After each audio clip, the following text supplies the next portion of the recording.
Well, konnichiwa, ciao, and hello, and welcome to our next Transition Tuesday video. I'm Tom Dawson, Acting Manager of Community Engagement here at Gleason College. In this video, we're going to look at getting to Gleason College, a bit more information about transport. Before I start on our private bus service, I'm going to quickly show you the vicinity of Gleason College with some other tips and tricks to be aware of. So our main entrance is here off of Surrey Farm Drive. There is a public bus stop right out the front of our school as well. So if you're catching a public bus service, such as the M44, they tend to stop out to the front of our school. Just check the times of the routes of when they stop at the front of our school. Otherwise, quite a few buses actually stop up here at the Golden Grove Village, at the Golden Grove interchange. So students can actually walk through behind the rec centre here and through kind of behind this little pathway through shared facilities to get to Gleason College that way during school hours as well. So that could be an option. This car park here off 80 Place, that's Golden Grove pickup and kiss and drop only. So please make sure you only use our car park for kiss and drop or for dropping off students. Now closer to the time you'll see there's various no standing zones. So we really appreciate you helping us with our traffic flow by abiding by those. Also, super important you take care with other residents by not blocking off their driveways, trying not to congregate in the cul-de-sacs, etc. And it's sometimes just even worth just finding a street that's just a few extra minutes walk away to pick up, and that will save you a lot of hassle with if you're picking up your students by car. Especially, obviously, we've got two other schools right next to us, so Pedare finishes slightly earlier than us, so it can get quite congested. So we really encourage you to maybe experiment in the term holidays or over the summer break and know your way around the streets, and you might find another street that's just a short walk away that makes it a lot easier and a lot less congestion in our small car park. We do have bike parking facilities at the front of the school and scooter parking if students choose to come to school that way as well. Looking at the private bus charter now. So there's a couple of ways to get to this information.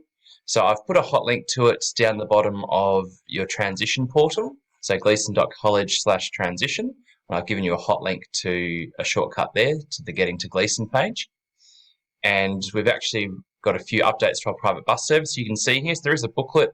It doesn't have a map in the booklet, unfortunately, but now if you scroll down, you'll be able to actually see the bus route for the private bus service. So you can zoom in. Okay, you can select the bus, you can untick the service and just look at the one service you like. Okay, and how the private bus service works, once students have got a ticket, they're registered with our app, etc. Okay, if the student is along the route at the prescribed time that you can see in the booklet, or if the app should show the approximate time, they'll stop there. If the student is out along this route in their school uniform, the bus will stop and pick them up. Okay. So you can use this to go along and kind of look at the times. So there's one route, 1 a.m. and 1 p.m. for each route, just one service, okay? So the times are listed up here in the private bus booklet, okay? And probably just check them again at the start of the year in case there are any changes. They don't tend to be, but just in case. You'll see in this booklet that times are sort of indicative. So you can see there's not necessarily every single stop. This bus stop number is if there is a public bus route there. It's just giving you an indication of when approximately the bus is there. Okay, kind of does give you the suburbs, but I think the map is quite helpful in kind of figuring out which service is which. Okay. Back on our Getting to Gleason page, you'll also see if you are going to use the private bus service that we're now launching and trialling this new app called Busminder. So it works very similar to a Metro card. What happens is we'll use the student's Gleason student ID card to tap on and off as they board the bus. Okay. So if you are a new family to Gleason College next year and you are going to use the private bus service, you just need to flick an email to this email address here, transition@gleason.catholic.edu.au. There probably will be a survey link in the next mail out as well.